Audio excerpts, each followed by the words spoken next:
सर्वमंगल मांगल्यम सर्वकल्याण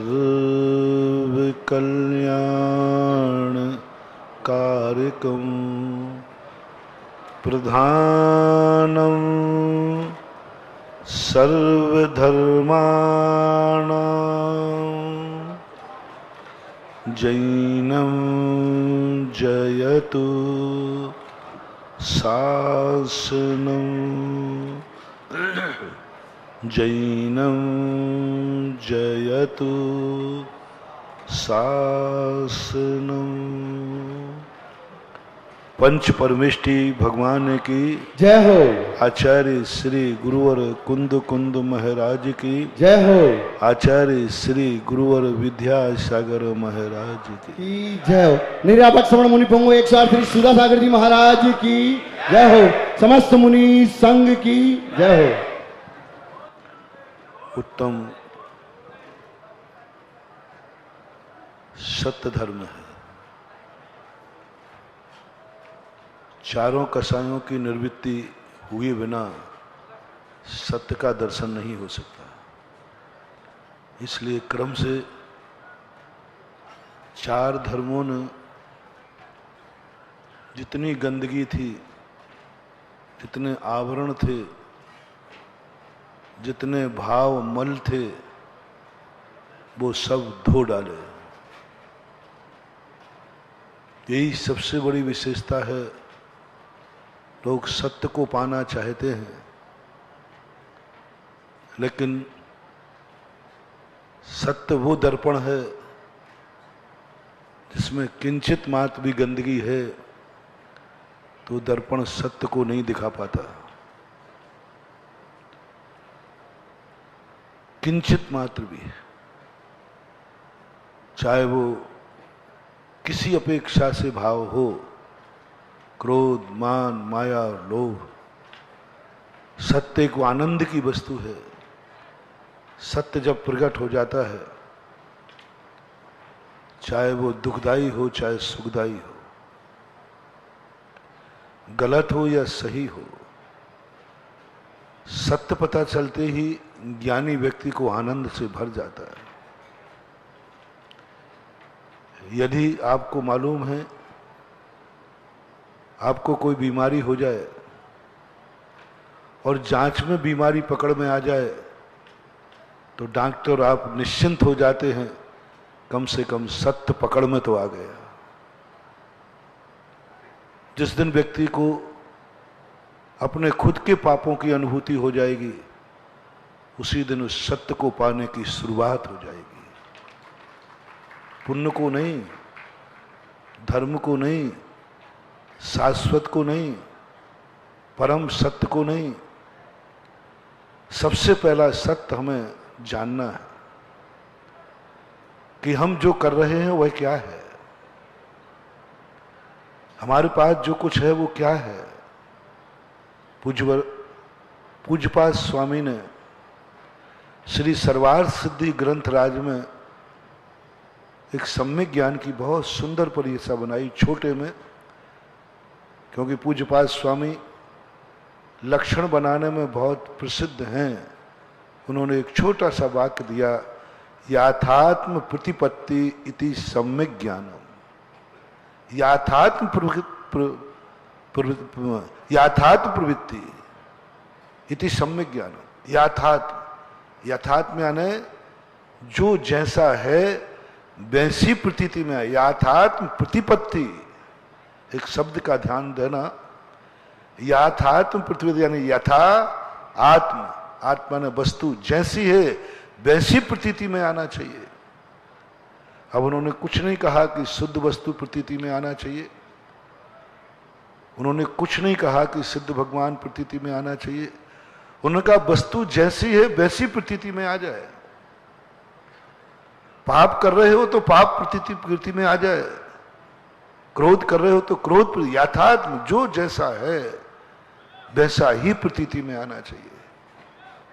अपन को अभी तक अनादिकाल से विपरीत हम पाप करते हैं, हमें आनंद की अनुभूति होती है। हम उसको पाप मानते ही नहीं। यही तो मिथ्या है। मिथ्या किसे कहते हैं? आज का धर्म शुद्ध सम्यक दर्शन का धर्म है। आज का धर्म मिथ्यात्व का विरोधी है, और मिथ्या का नाम झूठा है और सम्यक दर्शन का नाम सत्य है। अब हमें शुरुआत करना है कि आज तक हमने मिथ्यात्व कैसे हो गया। मिथ्यात्व कोई वस्तु नहीं बंधु। जो वस्तु जैसी है, स्वभाव वाली है, उसे हम उल्टा मानते रहे। कसाएं अहितकारी, हम हितकारी मानते रहे। संसार की भोग विलासताएं अहितकारी, हम हितकारी मानते रहे। यानी जो क्रिया जैसे फल देने वाली थी, हमने उससे विपरीत माना।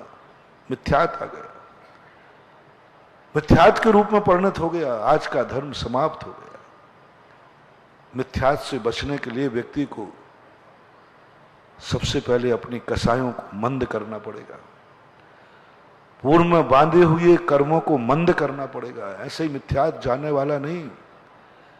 कसायों का उबाल भरा हुआ है तो मिथ्यात्व नहीं जाएगा। वासनाओं का उबाल भरा हुआ है तो मिथ्यात्व नहीं जाएगा।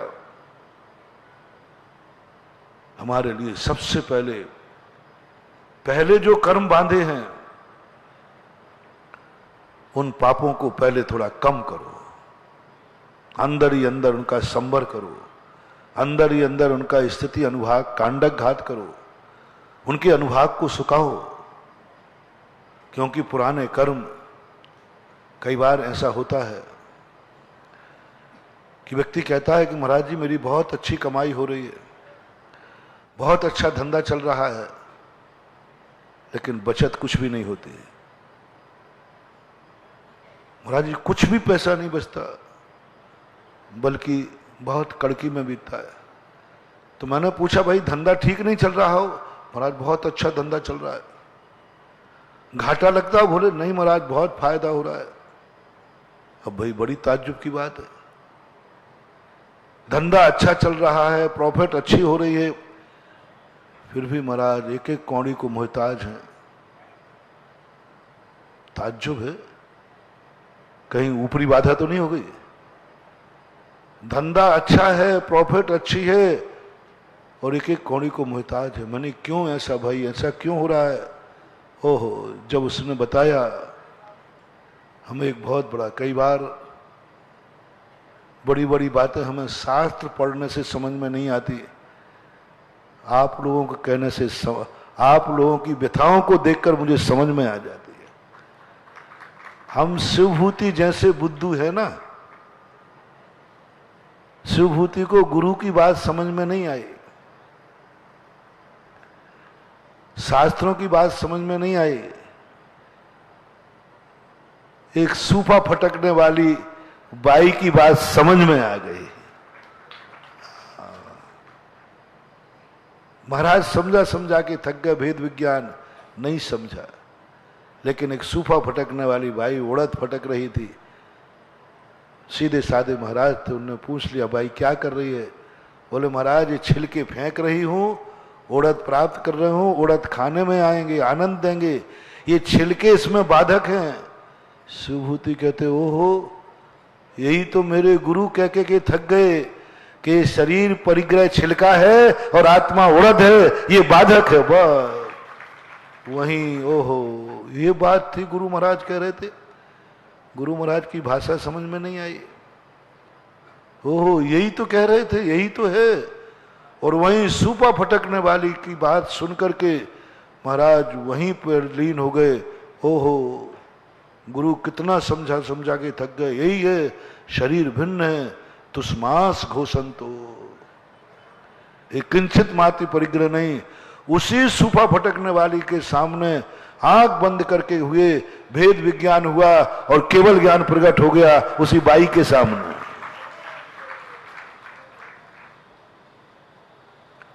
ऐसे ही मुझे मानना भैया बुद्धू, जिनवाणी की बहुत बातें समझ में नहीं आती थी, इतना धर्म कर रहा है, इतना धर्मात्मा है, फिर भी संकट पर संकट। रामचंद्र जी जैसा धर्मात्मा कौन? और उन जैसा संकट में कौन, पारसनाथ जैसा संकट में कौन, और पारसनाथ जैसा धर्मात्मा कौन। 10 भव से धर्मात्मा है पारसनाथ, और 10 भव से उसकी दुर्दशा है। मैं इतना धर्मात्मा हूं, अभिषेक पूजन सब करता हूं, पुण्यों का भक्त हूं, कोई पाप मेरे में नहीं, कोई व्यसन मेरे में नहीं, मेरा मन भी शुद्ध है, उसके बावजूद भी महाराज परेशान हूं। एक भी दिन बिना आंसू बहाए नहीं निकलता, एक भी दिन बिना बीमारी के नहीं निकलता, एक एक दाने को मोहताज हूं महाराज, सब तरफ से धर्मात्मा हूं। मैं ताज्जुब कर लेता था, भाई सब कुछ कर रहा है, अभिषेक, अरे महाराज अभिषेक क्या, पूरा बिना अभिषेक के पानी नहीं पियो, भोजन भी करता हूं, सब कुछ कर रहा हूं,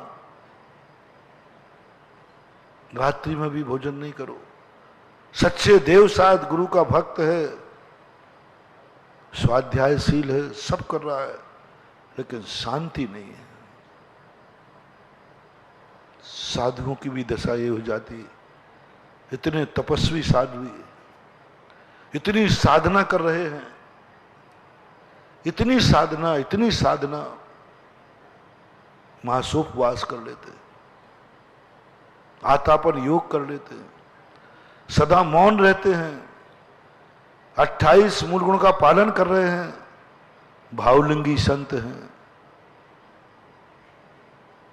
उनके भी जीवन को देखते हैं, दुख का पहाड़ टूटता है, उनको दुखी देखते हैं, बीमार देखते हैं, संकट में देखते हैं। क्या है ये?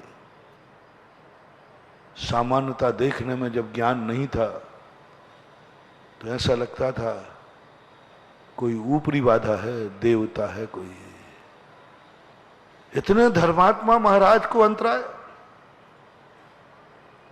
सब धर्म कर रहे फिर भी अंतराय आ रहे, सब धर्म कर रहे फिर भी बुखार आ रहा है, सब धर्म कर रहे फिर भी कोढ़ निकल आया, सब धर्म कर रहे हैं फिर भी संकट पे संकट ढहे जा रहे हैं, घानी में पेला जा रहा है, 700 मुनियों को अग्नि में जलाया जा रहा है। ऐसा लगता था कि कोई अदृश्य मायावी शक्ति पीछे पड़ी है। आप लोगों को भी ऐसे ही कई बार लगता है, महाराज कोई गलती नहीं कर रहा हूं, आप मेरी गलती मत बताना, कोई गलती नहीं कर रहा हूं। तो क्या तुम्हें क्या लगा हमने आता है? बोले महाराज मुझे तो लगता है कोई ऊपरी बाधा है। बच्चा पढ़ता है, 18 घंटे पढ़ता है, लेकिन पास नहीं हो रहा है। सीए की परीक्षा 8 बार दे चुका है, बच्चा मेहनत करता है, बच्चा भी कहता महाराज मेहनत करता हूं लेकिन पास नहीं हो रहा। व्यापारी कहता है कि महाराज मैंने कुछ नहीं किया, खूब व्यापार कर रहा हूं लेकिन कुछ नहीं। गुटखा खाने वाले को कैंसर होवे तो समझ में आवे, जिसने सदा छान के पानी पिया है, 16 का खाया है, प्रतिमाधारी है, मुनिराज है, उसको कैंसर हो गया। अब कौन सी बाधा समझो? प्रतिमाधारी को 16 का, उसने तो कोई गुटखा नहीं खाया, बाजार का नहीं खाया, कोई केमिकल्स नहीं खाए, बीमार हो गया, कैंसर हो गया। क्या है? डाउट दिख रहा है, ऊपरी बाधा है। कई माताएं आ जाती है, महाराज जी बच्चा खूब पढ़ता है, वो तो कहीं ऊपरी बाधा हो गई। महाराज जी ये एक पेड़ के नीचे लघु शंका कराया था वो पीपल का पेड़ था, वो बरगद का पेड़ था, वहां इसका पैर पड़ गया, वहां लघु, तब जो लगता है वो पीपल वाले देवता चढ़ गए इसको। वो तो वो पक्का है, पक्का है वही है। और लोगों, भारत देश इसमें बड़ा भयंकर है। थोड़ा सा कुछ हुआ तुरंत ऊपरी बाधा। बंधुओं, ऊपरी बाधा नाम की कोई चीज दुनिया में नहीं है, कोई बाधा नहीं। मत भटको, मत भ्रम में पड़ो। रात्रि में सोते समय कई बार तुम्हारी दशा ऐसी हो जाती है, छाती पर कोई वजन रख दिया, उठ ही नहीं पा रहे, उठना चाहते हो उठ नहीं पाते हो। कई बार तुम्हारा कोई किवाड़ खटखटाता है, कई बार तुम्हारी आवाजें आती हैं, कई बार तुम्हें व्यक्ति दिख जाते हैं। ये कुछ नहीं बंधुओं, अपने आत्मा के अपने से मस्तिष्क में छोटे छोटे टिश्यू होते हैं। वो टिश्यू रात में जागते हैं, हर व्यक्ति के जागते हैं, और रात में वो पड़ा रहता है, स्वप्न देखता है। वो शिखर जी की वंदना कर रहा है, वो गाड़ी चला रहा है और पड़ा बिस्तर पे, और बिल्कुल उसको दिखता है। आज तक बंद आंख में कुछ भी नहीं दिखता, लेकिन स्वप्न में बंद आंख में दिखता है, सुनता है। स्वप्न में कभी सोते समय सुनाई नहीं देगा, लेकिन स्वप्न में सुनाई पड़ता है, बोलता है, बात कर रहा है, चलता है। ये सब होता है क्योंकि रात्रि में वो ऐसी, कभी कभी वो शक्तियां दिन में जाग जाती हैं। किसी किसी व्यक्ति को रात में तो जागते हैं, कोई आवाज कर रहा है, अरे कोई मेरे किवाड़ खटखटा रहा था, मुझे एक छाया दिखी सफेद वाली, मुझे एक भूरी मूछ वाला सांप दिखा। ये सारी बातें जो तुम्हारी हैं, कुछ नहीं बंधु, कभी भूल करके नहीं मानना, ये सब तुम्हारे अंदर का डिप्रेशन है। टिश्यू ओवरफ्लो जाग गए, और कई बार दिन में दिख जाता है क्योंकि वो टिश्यू जाग जाते हैं। उसको लगता है सांप जा रहा है, ये जा रहा है, वो जा रहा है। ऊपरी बाधा मत मानना। जिस दिन ऊपरी बाधा आएगी उस दिन तुम्हें अलौकिक घटना घटेगी। ये जो 2-4 लोगों को उठा के फेंक देता है, ये कोई शक्ति नहीं, ये तो सन्निपात का भी फेंक देगा। ये तो जब तुम्हें गुस्सा आता है तब 3-4 को उठा के फेंक देते हो। ये गुस्सा आना कुछ नहीं, ये ऊ करना, ये सब पुपू हो कुछ नहीं है। ये सब सत्य को समझो, इस भ्रम में मत रहो। ये सबसे बड़ा मिथ्या दुनिया के अंदर है। मैं भी इस मिथ्या की चपेट में था। 99% भारत के लोग ये ऊपरी बाधा की मिथ्या चपेट में रहते हैं। मिथ्या चपेट बंधु, आज निकाल दो ये मिथ्या। ऊपरी बाधा नाम की कोई चीज नहीं है, ये अंदर की बाधा है। कोई बीमारी है, कोई स्नायु गड़बड़ हुआ है, थोड़ा मनोविज्ञान को दिखा दो। एक मनोवैज्ञानिक डॉक्टर होते, उनको दिखाओ, वो पकड़ लेंगे, वो बता देंगे तुम्हारे लिए, वो बता देंगे। बहुत सारे बीमारियों को मैंने, जिनको बीमारी नहीं थी वो मानते थे बीमारी है। बंधु कभी नहीं मानना। ऊपरी बाधा का मैंने बताया था रहस्य कल। आप किवाड़ बंद कर दीजिए, ताला लगा दीजिए। जो अंदर है वो तुम्हारे ताला निकाल के बाहर नहीं निकल पाओगे, वो बाहर आ जाएगा। अलौकिक शक्ति, पूज्यवर पद्म पुराण सब ने लिखा हुआ। अलौकिक शक्ति आकाश से गिर जाएगा, आकाश में अटक जाएगा। जो तुम लोगों को ऊपरी बाधा है, ये मिथ्यात। आज सत्य का दिन है महानुभाव। अपनी जिंदगी में शिवरार्थी लोग एक ही बात लेके जाएं, दुनिया में कोई ऊपरी बाधा नहीं है, और ये झाड़ा फूकी वालों को काम मिथ्या है। एक के पास भी नहीं आती झाड़ा फूकी, एक को भी झाड़ा फूकी नहीं आती, सब मिथ्या है। एक को भी झाड़ा फूकी नहीं आती। आज भारत में दुनिया का एक भी व्यक्ति नहीं है जो देवताओं को बस में करके उनकी झाड़ा फूंक करे। इन मिथ्या चक्कर में मत पड़ना, कभी नहीं पड़ना। एक बार एक स्थान पर वो थार भरते ना 14 वगैरह को, शनिवारी 14 आदि, तो मैं पहुंच गया, दर्शन कर रहा था। वो छेदपाल के यहाँ एक मुकदर रखा था, तो मैंने कहा ये मुकदर तो होता ही नहीं छेदपाल का, तो मैंने पैर से ऐसा कर दिया, हाथ से करूं तो वो हाथ लाल हो जाते। अब वो जो भरता था वो आ गया, तुमने अपमान किया है, मैं छेदपाल हूँ, फलाने उससे आया हूँ, और वो तो भरने लगा। सारे लोग मेरे से, महाराज जी आपने गलत छेड़ दिया, ये तो बस अब। अरे मैंने कहा मैं, महाराज जी चलो। मैंने कि क्षत्रिय और साधु कभी पीठ नहीं दिखाता। यदि आज है तो हो जाने दो। वो मानने को तैयार है। मैंने कि भाई शांत हो जा, शांत हो जा, तू अपनी रोटी रोटी चला, क्यों रोटी रोटी में मैं तेरे पेट में लात नहीं मारना चाहता हूं, शांत हो जा। वो तो और उछड़े। अब मैंने कहा कि अब दिखाता हूं मैंने कमंडल लाओ। मैंने कमंडल लगाया, पैर एक आगे किया और ढक्कन खोल गया। देख ले आज तक जितने इस कमंडल में गए एक भी निकल के बाहर नहीं आया। मैंने रौद्र रूप दिखाया पूरा, और एक लॉन्ग, मैंने कहा जल्दी बोल, इस कमंडल में डाल दूंगा तो आज तक हजारों लोग गए इस कमंडल से बाहर नहीं निकले, और कमंडल में डाल दूंगा जिंदगी में कभी नहीं निकलेगा, बोल कौन है तू। और मेरा रूप देख कर कहा, उसका सारे भाग चेतपाल बब्बा भाग गए। और महाराज जी, महाराज जी, महाराज, मैंने कुछ नहीं, छत्री की तलवार और साधु का कमंडल खुल गया तो खुल गया।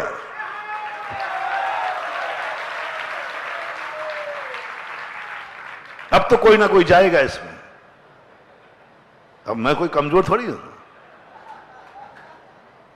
50-55 साल का व्यक्ति था, रो पड़ा, पसीना हो गया। मैंने कमंडल तो खुल गया, अब ये तो किसी ना किसी को अंदर लेकर के ही मरेगा, वो बंद होगा। अब उसकी हालत ऐसी थी, मैंने कहा अभी हाल मर जाए, कमंडल में तो बाद में जाएगा, वो पहले ऊपर चला जाएगा। तुरंत मैं लौंग लेते, हमने कोई बात नहीं, चलो बोल तुझे कौन। बोले साहब मुझे कोई क्षेत्रपाल नहीं आते, मैंने तो खूब ख्याति मिल रही थी, खूब अपने खाने पीने मिल रहा था, सब पूछ रहे थे, इसलिए मैं नाटक कर रहा था। जोर से बोल। नाटक कर रहा था, नाटक कर रहा था। मैंने कहा तू तो नाटक कर रहा था, मेरे कमंडल का क्या होगा। फिर मैंने कहा कोई बात नहीं, लौंग उठाई, मैंने कहा हे कमंडल कुछ ना कुछ तुझे चाहिए, ये लौंग ले, वो बंद हो जाए, और बंद कर दिया।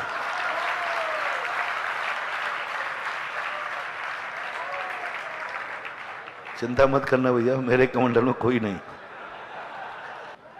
ऐसे ही कुण में एक घटना करी, और इनके भिंडर में कुंतु कुमार जी है ना, इनके भिंडर की घटना है। हर घर में भूतराय था। बंधुओं ये मिथ्या भ्रम निकाल दो, कुछ नहीं है, जितने झाड़ा फूके सब पाखंडी है। एक चांदखेड़ी में व्यक्ति आया मेरे पास, बोले महाराज जी मेरे साथ पद्मावती चलती है। मैंने कहा है, बोले सुगंध चल रही है, तो ये सुगंध जो चल रही है ना, ये वही है, वही है, आप देखना जहां जहां मैं जाता हूं सुगंध जाती है।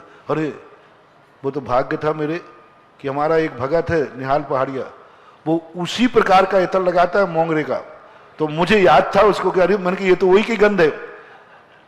वो तो जाने कि महाराज को क्या मालूम ये इत्र क्या होता है। तुरंत मैंने कहा कि ये पगड़ी खोलना थोड़ा।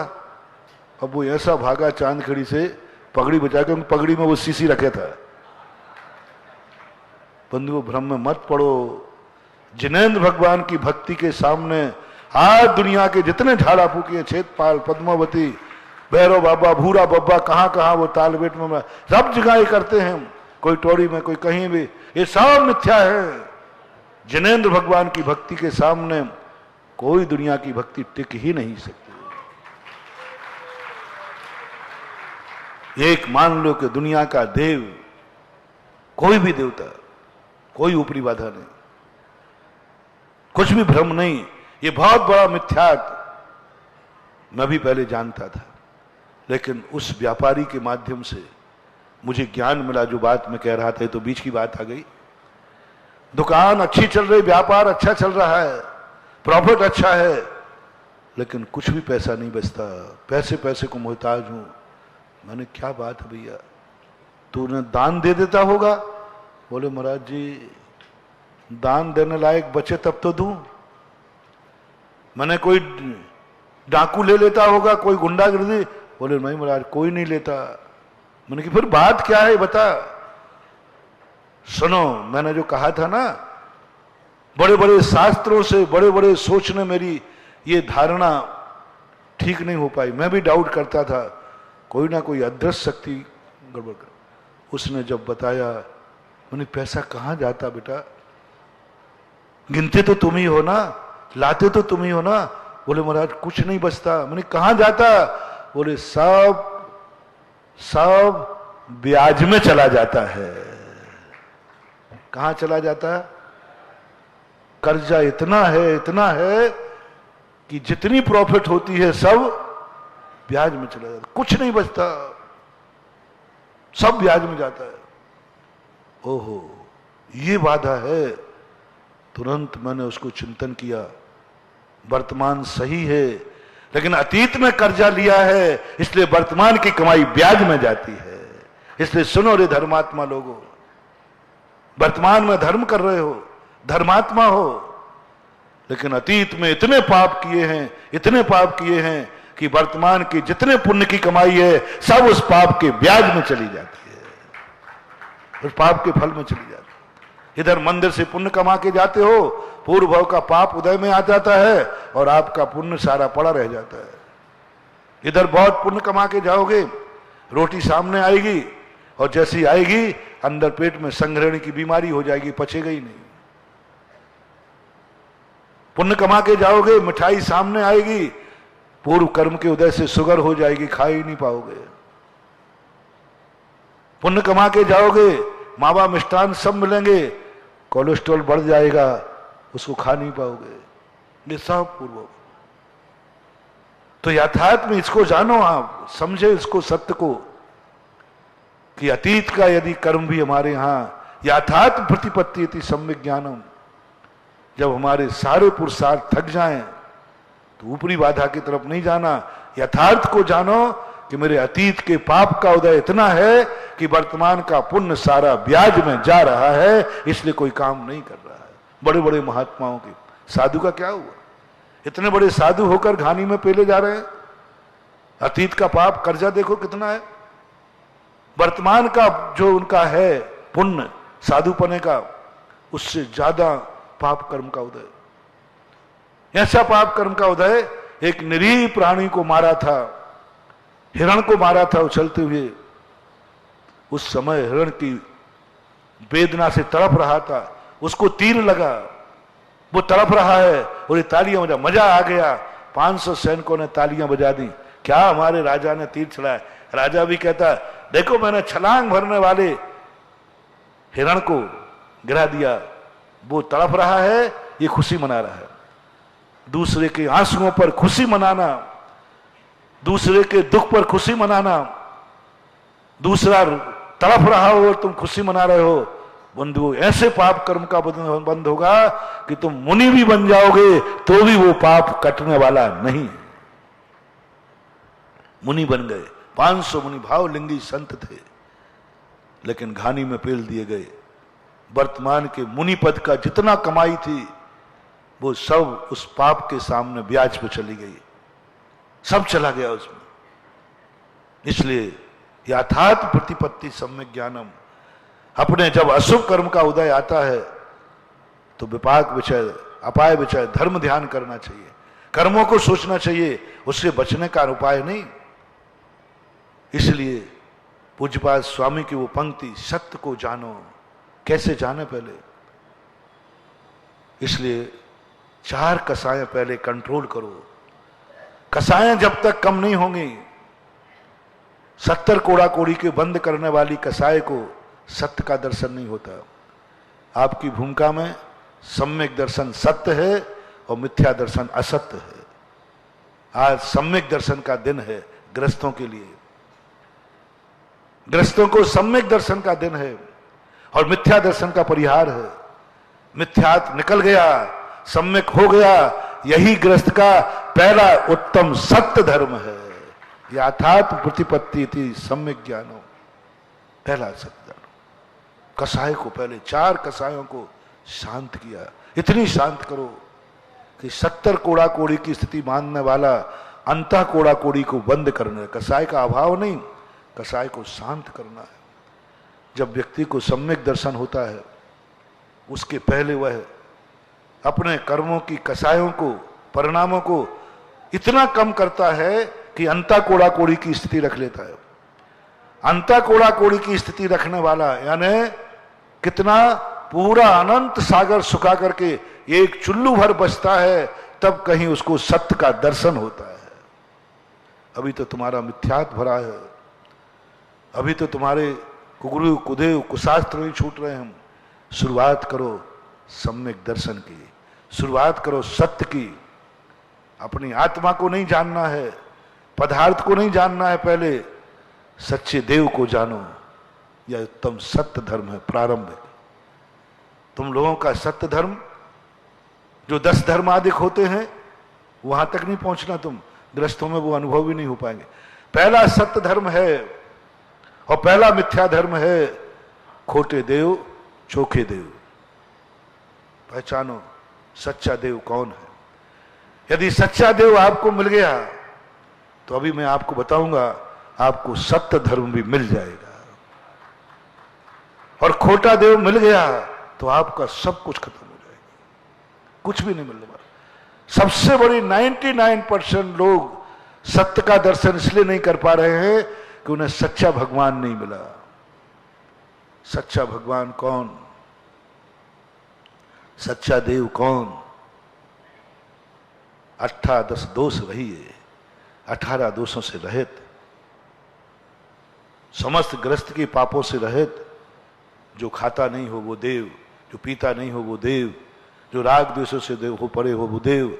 अस्त्र वस्त्र शस्त्र से रहित हो, अस्त्र ना हो, वस्त्र ना हो, शस्त्र ना हो, जिसके बाद कामादि विकार नहीं हो, स्त्री जाति आदि ना हो, परिवार ना, वो देव है। जिसने राग देश कामादि के जीते, सब जग जान लिया, सब जीवों को मोक्ष मार्ग का निष्प्रय हो उपदेश दिया। बुद्ध वीर जिन हरिहर ब्रह्मा, या उसको स्वाधीन कहो, भक्ति भाव से प्रेरित होकर या उसको स्वाधीन कहो। कहां सत्य की खोज करने में लगे हैं लोग। 7 द्रव्य 7 तत्व 9 पदार्थ हो, दुनिया का सत्य बताओ, सत्य बताओ। अभी तुम्हारा बाप ही सत्य नहीं है तो तुम क्या सत्य हो गए ये बता दो। तुम्हारा बाप ही खोटा है, तुम्हारा बाप ही सही बाप नहीं, ओरिजिनल बाप नहीं। और तुम कह रहे महाराज जी मैं ओरिजिनल बेटा हूं कि नहीं? अरे बाप ओरिजिनल हो तो बेटा ओरिजिनल होगा। जिसको बाप का ही पता नहीं है कि मेरे बाप का स्वरूप क्या है, मेरे बाप की पहचान क्या है, वो क्या स्वयं अपने आप का निर्णय कर पाएगा कि मैं कौन हूं? जिसको बाप का परिचय नहीं है वो पुत्र जार पुत्र माना जाता, निंदनीय माना जाता है, क्योंकि उसका बाप ही नहीं है, बाप कोई पहचान नहीं है। कितने बेटे होते हैं वेश्या पुत्र जो अपने बाप को नहीं बता पाते क्योंकि उनकी मां को ही पता नहीं है। मां से भी पूछना, एक वेश्या पूछती है मां से, बेटा पूछता है मां मेरा पिता कौन है? बोले मुझे ही पता नहीं है बेटा कौन है। बाप तेरा बाप कौन है? तू कब आया, किसके संबंध से आया, ये मुझे पता नहीं है। बंधुओं पहले सत्य धर्म खोजो, अपने पिता की पहचान करो। और पिता की पहचान वही बता सकता है जिसकी मां एक पतिव्रता हो, तो तेरा बाप सही हो सकता है। जिसकी मां पतिव्रता हो तो बाप का सही ठिकाना पता चल जाएगा। जन्म के पहले तुम्हारा मां सती थी या नहीं, सत्य था कि नहीं, तो पता बन जाएगा कि तुम्हारा पिता क्या है। मोक्ष मार्ग में आने के पहले सबसे पहले जगत पिता देवादिदेव पहचान होना चाहिए।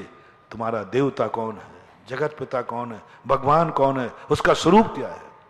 पहला सत्य स्वीकार करो, सत्य भगवान को देखो, सतदेव सच्चे देव।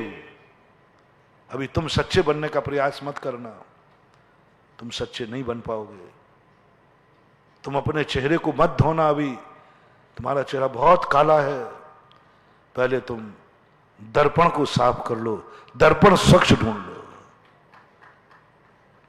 बिना दर्पण के किसी ने तुमने कहा कि मेरे चेहरे पर काली मां तो नहीं लगी, और तुमने हाथ और फेर दिया तो जो काली टिपकी थी वो क्या हो गई? पूरे मुंह में हो गई। मुंह को साफ करना है। यदि गंदगी की महसूस हो, यदि तुम्हें महसूस है कि मेरा मुंह कभी गंदा हो ही नहीं सकता, तो तुम्हें दर्पण की जरूरत नहीं है, क्योंकि तुम्हारा मुंह कभी गंदा होता ही नहीं, इसलिए दर्पण की जरूरत नहीं है। लेकिन जिसको मालूम है कि मेरे मुंह पे गंदगी है, क्योंकि मैं गंदे स्थान पे गया था, मैं गंदे स्थान पे गया था, मेरा मन भी गंदा हुआ था, मेरा वचन भी गंदा हुआ था, मैंने काया से भी गंदा कार्य किया है, तो जरूर मेरे चेहरे पर काले धब्बे आए होंगे। अब हाथ मत फेरना मुंह पर, हाथ मत फेरना मुंह पर, नहीं तो सारा का सारा मुंह काला हो जाएगा। साधु दर्पण नहीं देखता, क्यों? उसे मालूम है ना मैंने मन से गंदा काम किया है, ना वचन से गंदा काम किया है, ना काया से गंदा काम किया है। मेरे चेहरे पर कालम ही नहीं है, इसलिए बिना दर्पण के हाथ फेर देता है, कुछ नहीं होता है। बिना दर्पण के हाथ फेर, क्योंकि उसका मन पावन, वचन पावन, काया पावन, काल से सबसे परब से पापों से मुक्त रहा है। अब उसे दर्पण की जरूरत नहीं, बिना दर्पण के हाथ फेर सकता है। लेकिन तुम, इसलिए हम गृहस्थों के लिए मंदिर की जरूरत नहीं, भगवान की जरूरत नहीं, कुछ भी जरूरत नहीं, कोई दर्पण की जरूरत नहीं। लेकिन तुम गृहस्थ हो, तुमसे कोई ना कोई पाप होता है, तुम्हें दर्पण चाहिए। बिना दर्पण के चेहरा साफ मत करना। यदि गंदे की महसूस हो तो गंदा बने रहना, लेकिन हाथ मत फेरना, सफाई मत करना। पहले दर्पण लाओ साफ, ग्रस्त का सत्य धर्म, सच्चा दर्पण, दिल को निर्मल दर्पण, स्वच्छ दर्पण, उसको धो, उसको साफ करो। और दर्पण यदि तुम्हें मिल गया, फिर दर्पण में अपना चेहरा देखना, जहां गंदगी है उसे साफ कर लेना, यह दर्पण का काम है। जिनके पास कोई सच्चा देव नहीं है, किसी के पास दर्पण है लेकिन अंधा है, किसी के पास दर्पण है लेकिन धुंधला है, किसी के पास दर्पण है लेकिन वो स्वच्छ और पवित्र है। अपने ओरिजिनल तुम लोगों को अपने पाप क्यों नहीं दिख रहे हैं? कितने लोग भगवान को पाकर के भी पापी हैं, भगवान की भक्ति करके भी पापी हैं, भगवान को मानते हैं। भारत देश में क्या विश्व में 90% लोग किसी ना किसी रूप में आस्थावान होते हैं, लेकिन भगवान को भक्ति करके, भगवान को मानने के बाद भी तुम पापी बने रहते हो। तुम्हारे अंदर निर्मलता नहीं आती, तुम्हारे मन वचन काया निर्मल नहीं होते। क्यों? वो दर्पण गंदा है। वो देवता स्वयं भी राग द्वेष से सहित है, वो स्वयं भी पापी है, वो स्वयं भी पापों में लिप्त है, उसका चेहरा खुद काला है, वो दर्पण ही गंदा है। इसलिए तुम्हें अपना गंदा चेहरा नहीं दिखता और तुम अहंकार करते हो मेरे पास दर्पण है। जैन दर्शन ने स्पष्ट घोषणा की, जिसने राग द्वेष कामादिक जीते। दुनिया में कोई भगवान नाम से आ जाए तो मत देखना, पहला देखना कि उसमें कामादि विकार तो नहीं है, राग द्वेषादि तो नहीं है, संसार के कार्य तो नहीं करता, हमारे जैसे रोटी तो नहीं खाता, हमारे जैसा पानी तो नहीं पीता, आपके जैसे संसार की गृहस्थी तो नहीं बसाता, शस्त्र आदि तो नहीं रखता, कामादि विकारों से भरा हुआ तो नहीं है। यदि भरा है तो समझ लेना वो भगवान रूपी दर्पण कभी तुम्हारे जीवन के अच्छाइयों को नहीं दिखाएगा, तुम भी वैसे ही हो जाओगे। जैसा देवता होता है वैसा ही भगत होता है। भगवान भक्त भगवान का प्रतिबिंब है। भगवान की छवि भक्त में दिखती है, बाप की छवि बेटे में दिखती है, और भगवान का नूर भक्त में दिखता है। ध्यान रखना, भगवान का नूर भक्त में दिखता है, गुरु का नूर शिष्य में दिखता है। कई बार अपन कहते हैं गुरु का नूर शिष्य में है, घट बदला है, अमृत तो वही है। कई बार गुरु का पूरा हुआ लक्षण शिष्य में देखने में आते हैं, कई बार हुआ लक्षण बाप के बेटे में देखने में आते हैं। लव कुश जब अयोध्या में पहुंचे तो लोगों को भ्रम हो गया, माता कौशल्या को भ्रम हो गया कि ये राम लक्ष्मण बाल अवस्था में कैसे आ गए, बाल अवस्था में कैसे आ गए। जब लव कुश अयोध्या में जाते हैं एक दिन, तो मां कहती ये बाल अवस्था में कैसे आ गए, मेरे राम लक्ष्मण तो बहुत बड़े हैं, बहुत बड़े हो गए, ये छोटी अवस्था में कैसे आ गए। भ्रम हो गया, यानी हुबहू रामचंद्र जी जैसे वो दोनों लग रहे थे, और मां को भ्रम हो गया ये है पिता का नूर बेटे में दिखता है। शकल में भली ना दिखे अकल में दिखता है, शकल में भली ना दिखे आचरण में दिखता है, शकल में भली ना दिखे विचारों में दिखता है। शकल कोई जरूर नहीं, शकल फर्क भी पड़ सकता है, कलर में फर्क पड़ सकता है, शरीर में नाटा मोटा लंबा हो सकता है, लेकिन ओरिजिनल यदि बाप का बेटा है तो आचार और विचार में कभी फर्क नहीं आएगा। गोरे बाप के काला बेटा हो सकता है, लंबे बाल के नाटा बेटा हो सकता है, कोई बड़ी बात नहीं, लेकिन आचार और विचार में फर्क नहीं आएगा, ये निश्चित समझना। यदि ओरिजिनल है, पिता ने मन वचन काय स्थित में जन्म दिया है, तो आपके आचार और विचार नियम से माता पिता से मिलेंगे, नियम से मिलेंगे। नहीं मिलते हैं तो कहीं ना कहीं कोई ना कोई खोट तुम्हारे अंदर आई है। तुम्हें जन्म देते समय कम से कम पिता के परिणामों में या मां के परिणामों में कोई अंतर आया होगा, तभी तेरे में अंतर आया। खून की अपेक्षा नहीं कह रहा हूं, तुम्हारे मां बाप में मन में विचारों में कोई फर्क आ गया होगा, तभी हुआ। ऐसे ही गुरु और शिष्य का संबंध होता है। गुरु के आचार विचार दूर से परख लेना, ये फलाने गुरु का शिष्य दिखता है।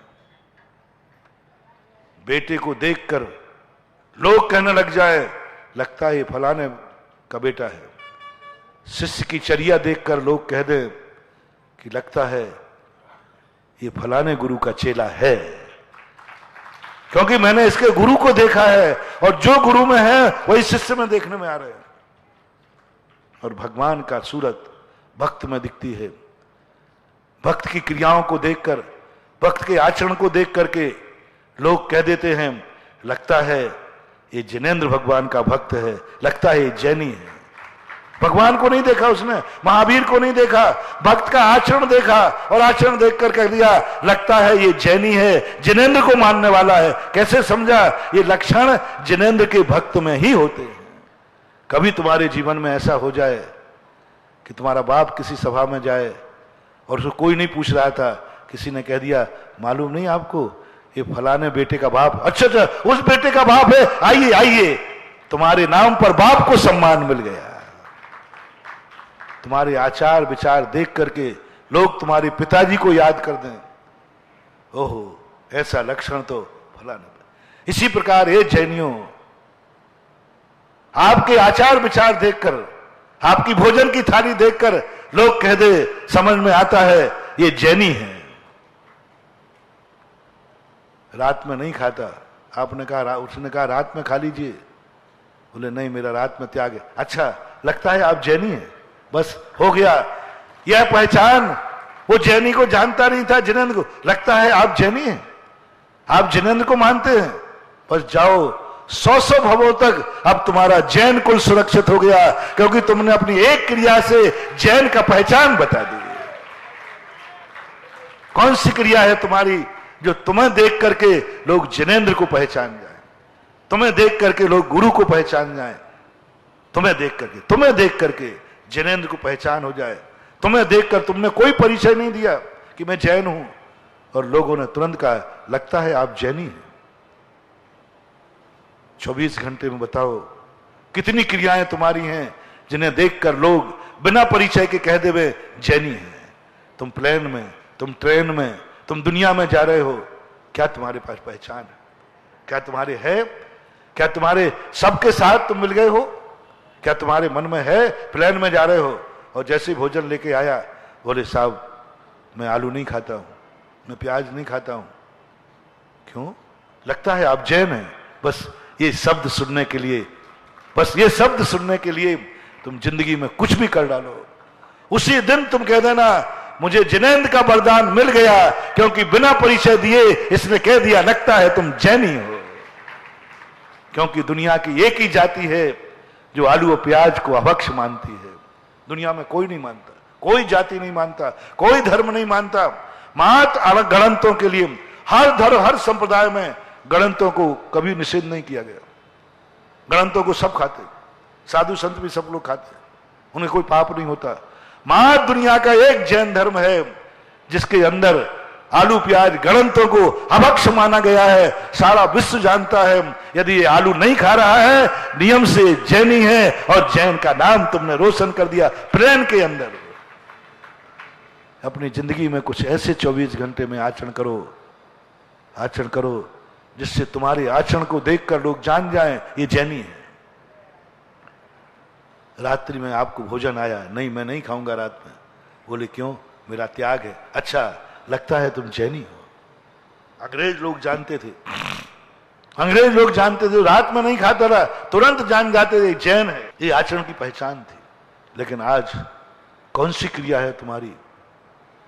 मेरे शिविर से जाने के बाद एक बार एक महाराज ने, मैं 28 शिविर लगा चुका, आज तक मैंने अपने आप को धन्य नहीं माना। आपको मेहनत तो करता हूं, लेकिन मुझे नहीं अनुभूति हुई कि मैं ये शिविर लगा के धन्य हो गया। कभी नहीं हुआ, अभी नहीं हुई मुझे अनुभूति। आप लोगों को तो भली होता हो कि मैं शिविर में आकर धन्य हो गया, लेकिन मुझे अनुभूति एक दिन हुई थी, एक दिन हुई थी। उसी अनुभूति के, उसी आनंद के बल पर अभी भी चल रहा हूं। एक महाराज ने मेरे से कहा, महाराज जी एक शिवरार्थी आपका, गजब का आपका शिविर। उन्हें क्या बात हो गई? शिवरार्थी से गलती हो गई? बोले नहीं, जब वो मेरे लिए हार देने आया तो मैंने उससे पूछा, गुटखा तो नहीं खाते, शराब तो नहीं पीते, मंदिर जाते हो कि नहीं? मैंने 3-4 बातें पूछी, उसको तैस आ गया। बोले महाराज जी ज्यादा मत पूछिए, मैं सुधा सागर के शिविर का शिवरार्थी हूं।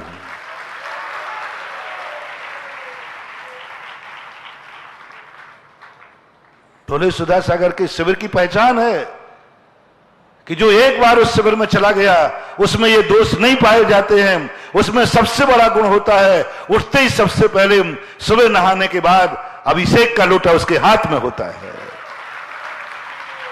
महाराज ने बताया, बोले महाराज शिविर की पहचान है, हम कभी मंदिर नहीं जाते थे। इस शिविर की पहचान है कि सुबह उठ करके धोती दुपट्टा पहने मिल जाए, समझ लेना वो शिवरार्थी है। सुबह मिलकर के अभिषेक का लोटा, क्योंकि शिविर पर जाने वाला व्यक्ति सुबह अभिषेक के बिना भोजन नहीं करता। अर्घ चढ़ाएगा, लेकिन मंदिर में अर्घ चढ़ाएगा। ये शिविर की पहचान है। शिविर में जाने वाला जिंदगी में कभी गुटखा तो क्या, सुपारी भी नहीं खा पाता। शिविर में जाने वाला रात्रि भोजन नहीं करता। शिविर में महाराज जी पहले से ही ये सब नियम इतने अच्छी तरह दे देते हैं। बस उसने एक ही बात कही, महाराज जी ज्यादा क्या पूछते हो, मैं शिविर का शिवरार्थी हूं। बस उस दिन मुझे आनंद आ गया, मेरा शिविर लगाना सफल हो गया। आज शिवरार्थी ने मेरा नाम ऊंचा कर दिया। वो महाराज मुझे नहीं जानते थे, उस शिवरार्थी के माध्यम से उसकी ये बात सुनकर के उनके मन में आया, एक बार मैं सुधा सागर से जरूर मिलूंगा। बोलो, एक शिवरार्थी ने एक मुनि को मेरी पहचान बना दी। मैं अपने नाम से पहचान नहीं बना पाया। मेरे नाम से वो आकर्षित नहीं थे, मेरी साधना से वो आकर्षित नहीं थे। वो कहते थे हमारा कोई मन नहीं था, होंगे महाराज जैसे सब महाराज हैं, मेरा कोई मन नहीं था आपसे मिलने का, कोई मन नहीं था। लेकिन शिवरार्थी ने जब ये कहा, बस इतना सुन लीजिए, मैं सुधा सागर के शिविर का शिवरार्थी हूं, बस मेरे मन में आया, जिसका शिवरार्थी इतना ऊंचा है उसका गुरु कितना ऊंचा होगा। और बस उस शिवरार्थी की बदौलत है कि मैं आपसे मिलने आया। उस दिन मेरी सीना 56 इंच का हो गया था। उस दिन मैं इतना आनंद में था कि मेरा जितने शिविर लगाए सफल हो गया। आज इसने कर दिया। शिष्य की चर्या, भक्त की चर्या देख करके भगवान के प्रति लोग लालायत हो जाएं। भक्त का स्वरूप, भक्त को देखा है, भगवान को कौन देखा, और वो पूछ ले में कि हे भक्त तुम्हारी ऐसा आचरण कैसे, तुम कहो मैं भगवान का अभिषेक करता हूं। लोग तुम्हारी क्रिया देखकर भगवान के पास पहुंच जाएं, उस दिन तुम्हारी भक्ति सफल हो जाएगी। महानुभाव, समझने का प्रयास करना। जिस दिन तुम्हारे आचरण से लोग जैन को समझ जाएं बिना कहे। पंडित जी साहब एक कैलाश संजी थे, वो पानी छान करके पीते थे। तो एक स्टेशन पे उतरे, उन्होंने छन्ना लगाया, सारे लोग गिरे। बोले आप छन्ना क्यों लगा रहे? बोले मैं छान के पानी पीता हूं। उन्होंने कहा लगता है आप जैन हैं। पंडित जी कहते हैं उस दिन ऐसे आनंद की अनुभूति हुई कि मेरे मां छानने मात्र से बिना परिचय के इसने मुझे जान लिया कि मैं जैन हूं। परिचय देने के बाद कोई जाने तो क्या बात है, तुम्हारे आचरण से कोई जान जाए तो बहुत बड़ी बात है। आचरण से जान। लव कुश ने रामचंद्र जी को अपना परिचय नहीं दिया। उन्होंने कहा हमारी वीरता का परिचय लो। हमारा परिचय क्या मांगते हो? वीरता का परिचय लो।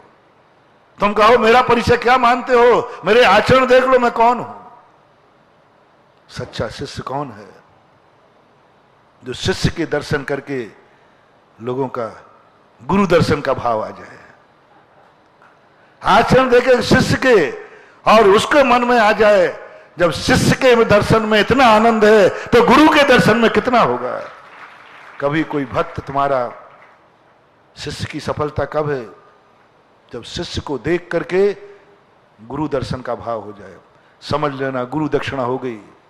और वो जाकर गुरु से कह देवे, गुरु महाराज मैं आपको नहीं जानता था, आपको नहीं पहचानता था, आपके शिष्य को देख करके मुझे आपके दर्शन के भाव हुए, उसी दिन तुम्हारा शिष्यत्व सफल हो गया। तुम बहुत ऊंची किताब हो गए कि तुम्हें देखकर गुरु की पहचान हो गई। ऐसा ही तुम्हारा देव, तुम्हारे देव के लिए जब देव ही सच्चा नहीं है तो सच्चा देव आप पहचानो। कैसा देव तुम्हारा होना चाहिए, उस देव से तुम्हारी पहचान, तुम्हारी क्रियाओं से, तुम्हारे आचरण से पता चलेगा कि तुम्हारा देव कैसा है।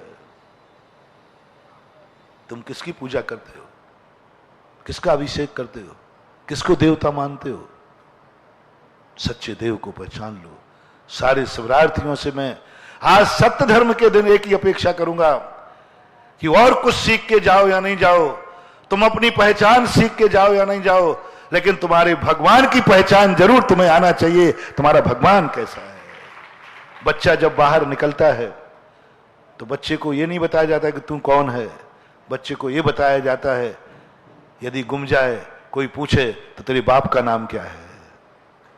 बच्चा अपना नाम भली ना बता पाए, मैं कौन हूं, मैं क्या, नहीं, पिता का नाम। इसी प्रकार तुम कुछ भी मत समझना, इस शिविर में मात्र सच्चे देव का स्वरूप समझ के जाना। और डंके में जब भी कोई बात आए, कोई पूछे तुम्हारा देव कौन है, बस देव भजो अरहंत को, 18 दोषों से रहित मेरा देव है, कामादि विकारों से रहित मेरा देव है, हमारा देव सर्वज्ञ है, हितोपदेशी है। ये सारे लक्षण तुम्हें रट लेना है। सच्चे देव से शुरू होता है तुम्हारा सच्चा धर्म, सत्य धर्म। तुम्हारा धर्म वो सत्य स्वरूप जानने वाला धर्म नहीं, वो तो बहुत ऊंची किताब है। पहला सत्य धर्म शुरू होता है सच्चे देव से। और सच्चे देव को कब पहचान पाओगे? जब थोड़ी कसाई का नशा कम होगा, कर्मों का नशा कम होगा, पूर्व में किए हुए पापों की अनुभाग शक्ति कम होगी, तब तो तुम्हें सच्चा दिखेगा। उल्लू को कभी सूर्य नहीं दिखता, उल्लू को सूर्य नहीं दिखता, सूर्य का प्रकाश नहीं दिखता। तुम्हारा इतना जबरदस्त मिथ्यात और कसाएं भरी हैं, हठग्राह्यताएं भरी हैं कि तुम्हें कुछ दिखेगा ही नहीं। उसको देखने के लिए 4 कसाएं जो 4 दिन में कम कराई। पहले दिन क्रोध, मान, माया, और कल क्या कराया था? लोभ। अपने आप को शांत करके आज तुम्हें सच्चे देव की पहचान करना है। अडिग हो जाओ जब सच्चा देव, और खोटा देव लिया तो खोटा रूप मिलेगा। मिथ्या देव लिया तो मिथ्यात्म ही जाओगे, मिथ्या मार्ग में जाओगे। मिथ्या देव पत्थर की नाव के समान होता है, स्वयं भी डूबेगा और तुम्हें भी डुबा देगा। भयासा स्नेह लेवास्य लोभास्य कुदेवा गम लिंबनाम। भय, स्नेह और लोभ के कारण कभी कुदेवों को मत मानना, कुदेवों को स्वीकार नहीं करना। और कुदेव का लक्षण मैंने बता दिया, 18 दोष जिसमें पाए जाएं वो भगवान की कोटि में नहीं आता, क्योंकि भगवान कभी सदोष नहीं होता। यदि भगवान में ही दोष है, दर्पण में ही दोष है, उस दर्पण में क्या चेहरा दिखेगा? भगवान ही यदि सदोष है, वो भगवान तुम्हारा कल्याण क्या करेगा? भगवान ही यदि रागी द्वेषी है, कसाई है, भगवान ही यदि कामादि विकारों से ग्रसित है, भगवान ही यदि तुम्हारा खोटा है तो क्या करेगा? भगवान तुम्हारा बिल्कुल 100 अंश का होना चाहिए। और जिस व्यक्ति ने अपने जीवन में यह स्वीकार कर लिया, दूसरा दर्पण है सच्चा गुरु। गुरु बहुत मिलेंगे, साधु की कोई कमी नहीं है दुनिया में, असली नकली सब मिलेंगे। गुरु कीजिए जान के, पानी पीजिए छान के। गुरु मिल जाने से कल्याण नहीं होगा, सच्चा गुरु, सत्य धर्म का यथार्थ प्रतिपत्ति, गुरु का स्वरूप क्या है, गुरु कैसा होना चाहिए, गुरु की दृष्टि कैसी है, गुरु का आचार विचार कैसा है, ये श्रवण लिंग कैसा है। दिगंबर मुद्रा हो, यथाजात मुद्रा हो, 28 गुणों से संपन्न हो, जो तुम्हारी आंखों में देखने में आता है। यदि एक बार तुम्हें सच्चा गुरु मिल गया तो सत्य धर्म को तुम बहुत जल्दी पा जाओगे, कोई देर लगने वाली नहीं है। सत्य को पाने की जरूरत नहीं है, सच्चे गुरु को पाने की जरूरत है। जैसे मैंने कहा था ना, दवाई की सत्यता समझने का प्रयास मत करो, डॉक्टर को सत्यता समझने का प्रयास करो, तुम्हारी बीमारी ठीक हो जाएगी बिना दवाई को जाने बिना। दवाई को जानने की जरूरत नहीं, तत्वों को जानने की जरूरत नहीं। पूज्यवर समंत भद्र महाराज ने स्पष्ट लिखा, तत्व दवाई है, द्रव्य दवाई है, सृष्टि दवाई है, सब कुछ दवाएं हैं। और गुरु और देव डॉक्टर है, गुरु डॉक्टर है, देव डॉक्टर है, ये डॉक्टर हैं। सच्चे डॉक्टर को पहचानो, सच्ची दवाई को जानने की जरूरत नहीं। समय खराब मत करना, तुम जान नहीं पाओगे जब तक मर जाओगे। यदि तुमने दवाई को कहा पहले मैं दवाई को जांच कराऊंगा, पहले दवाई को देखूंगा ये दवाई कैसी है, तब तक तो तुम मर जाओगे। आज तक कोई मरीज ने दवाई नहीं देखी, यहां तक कि लक्ष्मण को शक्ति लगी वैष्णव दर्शन में, दुश्मन के वैद्य ने बता दिया, क्या पता ये दवाई और मार देवे तो नहीं। सुसेन को पहचान लिया, वैद्य भली रावण का है लेकिन इसकी वैद्यगिरी रावण की नहीं है, वैद्यगिरी सच्ची है। वैद्य कभी अहित नहीं करेगा किसी का, बस उस पर विश्वास कर लिया सब कुछ हो गया। आप लोगों से मेरा कहना है, जैसे दवाई का तुम पता नहीं करते हो, ऐसे ही तत्वों का पता नहीं करना, द्रव्यों का पता नहीं करना, तुम्हें पता करना है गुरु रूपी डॉक्टर का, तुम्हारा डॉक्टर कैसा है। बस जय विस्मु भुजंतो बेजो पुरुषो न मरण मुबि आदि तह पुग्गल कम्म सुदयम न वज्जदे नानी। सच्चा गुरु मिल जाए तो वो जहर भी देवे, सच्चा वैद्य मिल जाए जहर भी देवे, पी जाना, मरोगे नहीं, अमर हो जाओगे। लेकिन किसके हाथ से? बेजो पुरुषो न मरण मुबि आदि। जहर भी देवे, सब कह रहे जहर दे रहा है, तुम्हें कह रहा नहीं, कौन दे रहा है इतना पूछना, क्या दिया जा रहा है ये मत देखना, कौन दे रहा है ये पूछना।